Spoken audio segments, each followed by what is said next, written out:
Orang ada duit dengan orang yang tak ada duit. Pernah kau perasan tak? Dah bila duit tak cukup, hidup rasa serabut, hati cepat panas, sangat berkira, sensitif, asyik rasa dunia ni tak adil.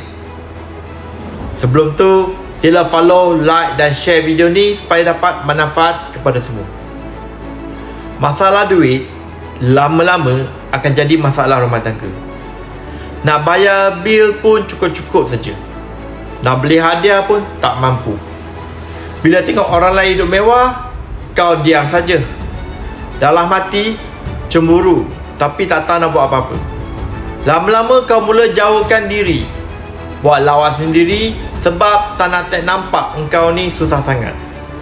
Lagi teruk, kau mula fikir semua orang pada rendahkan kau. Tapi bila kau dah ada duit, semuanya berubah.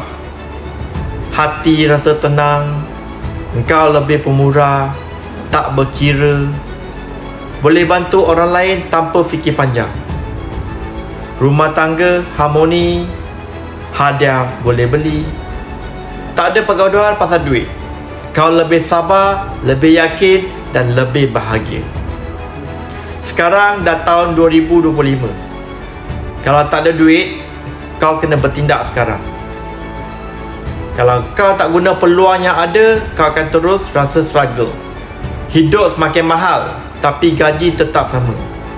Kalau nak ubah hidup macam ni, kau kena ubah nasib kau. Komen nak kat ruang komen kalau kau nak tahu macam mana nak buat income besar. Atau pergi profile Dennis, masukkan link kat bawah, masukkan maklumat anda. Dan ni akan hubungi anda dengan segera. Let's join Dennis.